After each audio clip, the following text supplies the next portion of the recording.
जम्मू काश्मीरच्या त्रालमध्ये जवान आणि दहशतवाद्यांमध्ये आज पहाटेपासून चकमक सुरू आहे। या चकमकी दरम्यान 2 दहशतवाद्यांचा खात्मा करण्यात जवानांना यश आलंय। रेशी मोहल्ला इथं दहशतवाद्यांचा खात्मा करण्यात आला।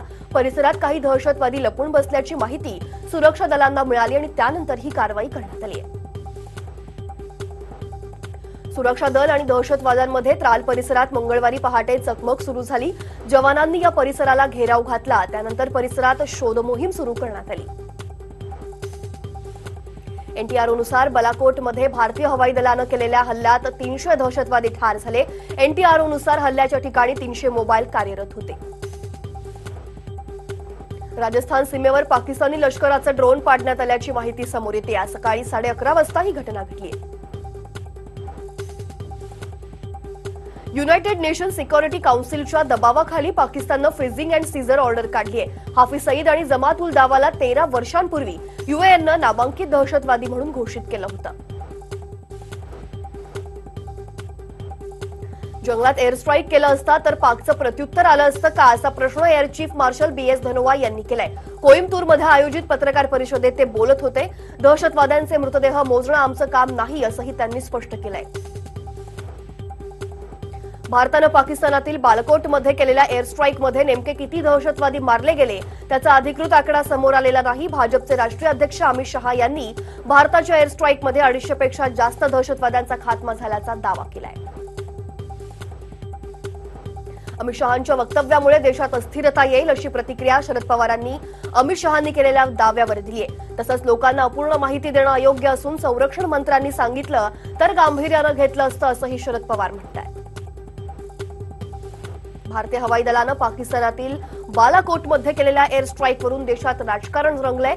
अशातच एअर स्ट्राईकचा उद्देश झाडं पाडणं होता का, असा सवाल करत नवज्योत सिंग सिद्धू यांनी सरकारवर बोचरी टीका केली आहे।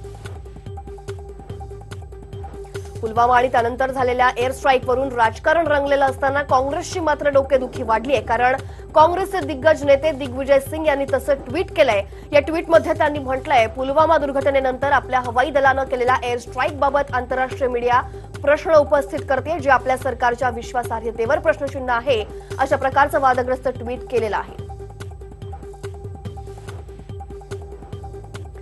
चिपी विमानतळासाठी अखेर मुहूर्त सापडलाय। चिपी विमानतळाचं मुख्यमंत्री देवेंद्र फडणवीसांच्या हस्ते आज उद्घाटन होत आहे। विमानसेवा सुरू झाल्यास यावर्षी गणपतीला चाकरमानी थेट विमानानं गावी जाऊ शकतील।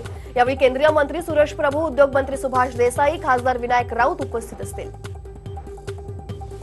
पेट्रोल डिझेलच्या किमतीत वाढ झालेली आहे। पेट्रोल 10 पैशांनी तर डिझेल 13 पैशांनी महागलंय। गेल्या 5 दिवसात पेट्रोल 51 पैशांनी महागलंय, तर गेल्या 5 दिवसात डिझेल जे आहे ते 62 पैशांनी महागलंय।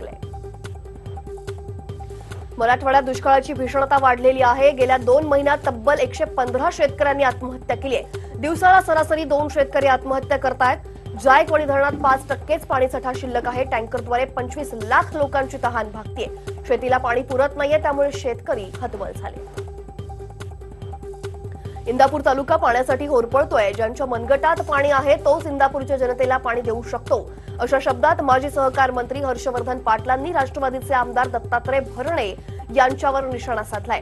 तर आतापासूनच विधानसभेच्या तयारीला लागावं असं सांगत आमदार जयकुमार गोरेंनी कार्यकर्त्यांना अपक्ष लढण्याच्या तयारीला लागण्याचा संदेश दिलाय। राष्ट्रवादी काँग्रेसचे अध्यक्ष शरद पवार यांच्या हस्ते धनंजय मुंडेंना कार्यक्षम आमदार पुरस्कार प्रदान करण्यात आला। यावेळी धनंजय मुंडे यांनी आपल्या मिळालेल्या पुरस्काराच्या रकमेत स्वतःकडील काही पैसे टाकले आणि शहीद जवान निनाद बांडवगणे यांच्या परिवाराला मदत केली। कोल्हापुरात सेवा रुग्णालयाच्या नूतन इमारत उद्घाटनाच्या निमित्तानं महसूल मंत्री चंद्रकांत पाटील आणि एकनाथ शिंदे एकत्र दिसले। एकमेकांवर काही दिवसांपूर्वी आरोप प्रत्यारोप करणारे हे नेते एकाच व्यासपीठावर आल्यामुळे चर्चा सुरू होती। नाणार प्रकल्प रद्द केल्यामुळे आपण जिल्हाध्यक्ष पदाचा राजीनामा मुख्यमंत्र्यांकडे सादर करणार असल्याचं भाजपचे नेते प्रमोद जठार म्हणतात। एनरॉल प्रकल्प रद्द करून ही पुन्हा झाला, तसाच नाणार प्रकल्पही पुन्हा होईल अशी आपल्याला आशा आहे, असं प्रमोद जठार म्हणतात। भाजप सेनेच्या युतीचा पहिला साईड इफेक्ट चंद्रपुरात दिसू लागलाय। लवकरच शिवसेना आमदार बाळू धानोरकर पक्षाचा राजीनामा देतील। बाळू धानोरकर काँग्रेस पक्षात प्रवेश करून निवडणूक लढवणार असल्याचं कळतंय। काँग्रेसकडून निवडणूक लढवून हंसराज अहिर यांना आव्हान देण्याची धानोरकरांची इच्छा आहे। शिवसेनेचं शिवबंधन तोडून राष्ट्रवादीत प्रवेश करणारे डॉक्टर अमोल कोल्हे हे पक्षासाठी केवळ स्टार प्रचारकच म्हणून काम पाहतील असं वक्तव्य राष्ट्रवादीचे शहराध्यक्ष संजोग वाघेरे यांनी केलंय. तर शिरूर लोकसभा मतदारसंघासाठी राष्ट्रवादीचे माजी आमदार विलास लांडे हेच प्रबळ दावेदार असल्याचं वाघेरे म्हणतात. दरम्यान त्यांच्या या वक्तव्यामुळे अमोल कोल्हेंचं खच्चीकरण होत असल्याचं बोललं जातंय. उद्या माझी पत्नीनं राष्ट्रवादीतून निवडणूक लढवण्याची इच्छा व्यक्त केली तर मी शिवसेनेच्याच उमेदवारांचा प्रचार करेल असं वक्तव्य चंद्रकांत पाटलांनी केलंय. कोल्हापुरात मुरगुडमधल्या शिवसेना भाजपच्या मेळाव्यात ते बोलत होते. नागपुरात नितीन गडकरींनी पुन्हा सरकारलाच घरचा आहेर दिलाय. माझ्या डोक्यात मोठ्या प्रमाणात आयडिया असतात, त्या आउट ऑफ द बॉक्स असतात. मी त्या आयडिया देत असतो, मात्र सरकार सुद्धा त्याकडे लक्ष देत नाही असं वक्तव्य त्यांनी केलंय. नागपुरात मेयर इनोव्हेशन पुरस्कार सोहळ्यात ते बोलत होते. मुंबईचं आम्ही बघून घेऊ, तुम्ही तुमच्या गावातील एका तरी गरीबाला घर बांधून द्या असं म्हणत मुख्यमंत्री फडणवीसांनी काँग्रेस अध्यक्ष राहुल गांधींवर टीका केली. आम्ही गरिबांना घरं देऊ असं विधान राहुल गांधींनी बांद्र्यातल्या सभेत केलं होतं.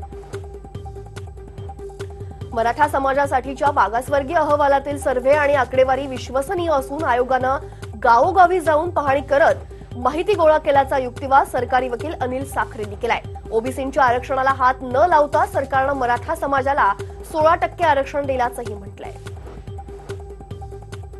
मराठा क्रांती मोर्चानं आता सरकार विरोधात दंड थोपटलेला आहे. सरकारनं फसवणूक केल्याची समन्वयकांची भावना आहे आणि त्यामुळे औरंगाबादेत राज्यव्यापी बैठकीचं आयोजन करण्यात आलंय. सरकार विरोधी आंदोलनाची भूमिका आणि निवडणुकीत सरकार विरोधी प्रचार करण्याचा निर्णय या बैठकीत करण्यात आला. महाशिवरात्रीनिमित्त मुख्यमंत्री देवेंद्र फडणवीस यांनी प्रयागराज इथल्या महाकुंभाला भेट देत त्रिवेणी संगमावर स्नान केलं. यावेळी हर हर महादेवच्या घोषणेसह मोदी मोदी आणि वंदे मातरमच्याही घोषणांना आसमंत ठरावून केला. महाशिवरात्रीनिमित्त कुंभमेळ्यात भाविकांची मोठी गर्दी होती. लग्नाच्या वाढदिवसानिमित्त खासदार सुप्रिया सुळे सहकुटुंब खंडोबाच्या दर्शनासाठी गेला. यावेळी त्यांनी खंडेरायाची तळी भरली आहे. यावेळी पती सदानंद सुळे यांनी सुप्रिया सुळेंना गडावर नेताना 5 पायऱ्या उचलून घेतलं आणि त्यांना खंडोबाचं दर्शनही घेतलं. आयसीआयसीआय बँकेच्या माजी मुख्य अधिकारी चंदा कोचर यांची ईडीनं तब्बल 11 तास चौकशी केली. 11 तासांच्या चौकशीनंतर चंदा कोचर यांना सोडण्यात आलं. त्याचप्रमाणे निशांत कनोडियांचीही चौकशी करण्यात आली. बुलढाण्यातील चिखलीमधले काँग्रेस भाजप कार्यकर्त्यांमध्ये झालेल्या राड्यातून पोलीस स्टेशनवर दगडफेक झाली होती आणि या प्रकरणात पोलिसांनी काँग्रेसचे आमदार राहुल बोंद्रेसह 22 कार्यकर्त्यांना अटक केली. या सर्वांना चिखली इथल्या न्यायालयात हजर केलं असता त्यांना न्यायालयीन कोठडी सुनावण्यात आली. जालन्यात अवैध वाळू वाहतूक करणाऱ्यांवर पोलिसांनी कारवाई केली. या कारवाईत 3 वाहनांसह एक जेसीबी पोलिसांनी पकडलाय. तर 45,45,000 रुपयांचा मुद्देमाल पोलिसांनी जप्त केला. या प्रकरणी भोकरदन पोलिसात गुन्हा दाखल करण्यात आलाय. भाजपतर्फे आयोजित केलेल्या बाईक रॅलीत हेल्मेट न घालणाऱ्यांवर कारवाई करण्याचे आदेश वाहतूक पोलीस उपायुक्त पंकज देशमुख यांनी दिले. रस्त्यावरील सीसीटीव्हीवरून विना हेल्मेट दुचाकी चालवणाऱ्या सगळ्यांकडून दंड वसूल करण्यात येईल अशी माहिती वाहतूक पोलीस उपायुक्त यांनी दिली आहे. राष्ट्रसंत भय्यूजी महाराजांच्या खामगाव इथल्या आश्रमशाळेतील मुख्याध्यापकासह 3 शिक्षकांवर विनयभंगाचा गुन्हा दाखल झालाय. आश्रमशाळेतील 2 महिला शिक्षकांनीच तक्रार केली आहे. आरोपी शिक्षक पाठलाग करून त्रास देत असल्याचा आरोप पीडित महिला शिक्षकांनी केलाय. या प्रकरणी मुख्याध्यापक सोमनाथ गोरे, शिक्षक प्रदीप ढोके, सच्युत राठोड यांच्यावर गुन्हा दाखल केलेला आहे. यवतमाळच्या गाडीबोरी गावात पोलीस आणि ग्रामस्थांमध्ये हाणामारी झाली. जुगार अड्ड्यावर कारवाईसाठी गेले असता हा प्रकार घडलाय. पोलिसांच्या मारहाणीत संजय बुरकुलेचा मृत्यू झाल्याचा आरोप गावकऱ्यांनी केलेला आहे. दरम्यान ग्रामस्थांनी 2 पोलिसांना मारहाण करून डांबलंय. मुंबईतल्या कुर्ला विद्याविहार स्थानकादरम्यान एका अज्ञातानं धावत्या लोकलवर दगड भिरकावल्यामुळे ठाण्यातल्या इरफान पावसकर जखमी झालेले आहेत. त्यांच्या डोळ्याला गंभीर इजा झाली असून ठाण्यातल्या रुग्णालयात त्यांच्यावर शस्त्रक्रिया करण्यात आली. या प्रकरणी घाटकोपर रेल्वे पोलिसात तक्रार दाखल करण्यात आली आहे. जळगावच्या मुक्ताईनगरमध्ये मांडूळ जातीच्या सापाची तस्करी करणाऱ्याला अटक करण्यात आली. मात्र यातील 5 आरोपी फरार झाले असून वन विभागानं अटक केलेला आरोपी विनोद पुंडलिक बेलदारच्या पिशवीत अंदाजे 1 किलो 800 ग्रॅम वजनाचा मांडूळ जातीचा साप आढळलाय. विरारमध्ये सलग दुसऱ्या दिवशी स्फोटकं सापडलेत. रविवारी मांडवी परिसरातील चांदी प्रेती बंदरावर डिटोनेटर आणि अमोनियम नायट्रेट स्फोट पदार्थ सापडले. त्यानंतर सोमवारी पुन्हा याच परिसरातील सायवन गावात 22 किलो वजनाची स्फोटकं सापडली. या प्रकरणी पोलिसांनी तुकाराम हडळ आणि त्यांची पत्नी भीमा हडळला ताब्यात घेतलंय.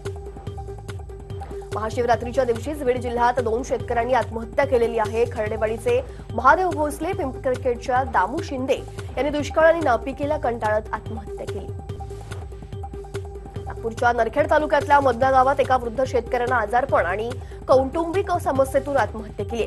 गोपाळराव जाणे असं त्यांचं नाव असून ते 85 वर्षांचे होते.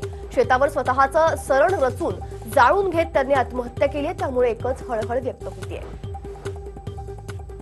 रत्नागिरीच्या गुहागर तालुक्यातल्या चिखली इथल्या माजी सरपंच रवींद्र राऊत यांनी आपल्या जुन्या घरात आत्महत्या केली. त्यांच्या आत्महत्येचं कारण अद्यापही अस्पष्ट आहे. गुहागर पोलीस अधिक तपास करतात. मोताळा तालुक्यातल्या कोथळी गावाजवळ पाणी भरण्यासाठी गेलेल्या तरुणावर एका अस्वलानं हल्ला केला. या हल्ल्यात सोमनाथ हाके हा तरुण गंभीर जखमी आहे. सध्या त्याच्यावर सामान्य रुग्णालयात उपचार सुरू आहेत. दरम्यान वनविभागाच्या टीमनं घटनास्थळी पाहणी केली असता त्यांना हे अस्वल सापडलं नाहीये. बीडमध्ये स्मशानभूमीच्या रस्त्यावरून लिंगायत समाज आक्रमक झाला. एका महिलेची अंत्ययात्रा नागरिकांनी थेट तहसील कार्यालयात आणली. रस्ता सुरू करेपर्यंत महिलेवर अंतिम संस्कार करणार नाही असाच पवित्रा यावेळी नागरिकांनी घेतला. जालन्याच्या अंबड तालुक्यातल्या सुखापुरी इथं सुशीला राक्षे या महिलेच्या पोटात बैलानं शिंग मारल्यामुळे तिचा जागीच मृत्यू झालाय. जनावरांना शेतात चारा घालत असताना बैलानं त्यांच्या पोटात शिंग मारलं. त्यांना फरफटत देखील नेलं. या घटनेत त्या जागीच ठार झाल्या. वर्ध्याच्या हिंगणघाट तालुक्यातल्या कांचन गावात गोठ्याला आग लागल्याचं त्यामुळे 2.5 लाखांचं नुकसान झालंय. रासायनिक खतं आणि शेतीपयोगी साहित्याचं या आगीत नुकसान झालंय. शॉर्ट सर्किटमुळे ही आग लागल्याची माहिती समोर येते. चंद्रपूरच्या ताडोबा अभयारण्यात पुन्हा एकदा काळ्या बिबट्याचं दर्शन झालंय. रविवारी जागतिक वन्यजीव संरक्षण दिनीच या बिबट्याचं दर्शन झालं आणि हा काळ्या बिबट्या व्याघ्र प्रकल्पातील पर्यटकांचं मात्र आता आकर्षण ठरतोय. दरम्यान या बिबट्याचा व्हिडिओ देखील आता समोर येतोय. नंदुरबार जिल्ह्यातील 16 लघु प्रकल्पांमध्ये ठणठणाट असून 8 प्रकल्पांमध्ये 25%पेक्षाही कमी पाणीसाठा आहे. तर एकूण पाणीसाठा हा 40% झालेला आहे. महिनाभरात हे लघु प्रकल्प कोरडे होण्याची शक्यता आहे. यामुळे खरीपाचं नुकसान झालं. शेतकरी चिंतेत आहेत. काँग्रेसचे आमदार भारत भालके चेअरमन असणाऱ्या विठ्ठल सहकारी कारखान्याच्या कर्मचाऱ्यांनी थकीत वेतनासह वेगवेगळ्या मागण्यांसाठी साखर कारखान्यासमोर ठिय्या केला. अनेक प्रश्नांवर आवाज उठवणारे आमदारच आम्हाला न्याय देत नसतील तर कामगारांनी कुठे जायचं हा प्रश्न कामगारांना पडलाय. जोपर्यंत थकीत वेतन मिळत नाही तोपर्यंत आंदोलन सुरू ठेवू असा पवित्राच त्यांनी घेतलाय. कोल्हापुरातील आदी कदम या तरुणाच्या बॉर्डरलेस फाउंडेशन या संस्थेनं सुरक्षा दलांना 10 रुग्णवाहिका पुरवल्यात. सोमवारी त्यांनी 11वी रुग्णवाहिका बीएसएफकडे सुपूर्द केली. पुलवामा हल्ल्यातील अनेक जखमी जवानांना या रुग्णवाहिकांमुळे वेळेत उपचार मिळाले होते. आदी कदम यांच्या या कार्यामुळे त्यांचे आणि त्यांच्या संस्थेचे सर्व स्तरातून कौतुक होत आहे. दापोलीच्या रामराजे महाविद्यालयाकडून पंजाबी खाद्य महोत्सव भरवण्यात आला. या खाद्य महोत्सवात विविध देशातील 50 प्रकारचे ब्रेड खवय्यांना चाखायला मिळाले. शाकाहारीसह मांसाहारी पदार्थ असल्यामुळे एक वेगळीच धूंद या महोत्सवाला चढली होती. मुंबईतील सर्व हॉटेलांसह सार्वजनिक ठिकाणांवरील अन्नपदार्थांच्या स्टॉलवर स्वच्छता राखण्याचा आग्रह मुंबई महानगरपालिकेसह अन्न आणि औषध प्रशासनानं धरला. त्या अनुषंगानं राज्यात वेगवेगळ्या ठिकाणी करण्यात आलेल्या सर्वेक्षणामध्ये मुंबईच्या गिरगाव आणि जुहू चौपाटीनं स्वच्छतेसंदर्भात पहिला क्रमांक पटकावलाय. एअर इंडियाच्या विमानात आता प्रत्येक घोषणेनंतर जय हिंद ऐकायला मिळणार आहे. कॅबिन क्रूला याबाबतचे आदेश देण्यात आले असून आता एअर इंडियात जय हिंद असं म्हणणं बंधनकारक असणार आहे. भारतात तयार केलेल्या पिरियड एंड ऑफ सेंटेन्स या चित्रपटाला खरं तर ऑस्कर मिळाला होता. ऑस्कर मिळाल्यानंतर या चित्रपटात काम केलेल्या स्नेहा आणि सुमन या दोघींचा उत्तर प्रदेशमधल्या काठीखेडा या त्यांच्या गावी जल्लोषात त्यांचं स्वागत झालं. या दोघींची गावात मिरवणूक काढून त्यांचा भव्य सत्कार करण्यात आला.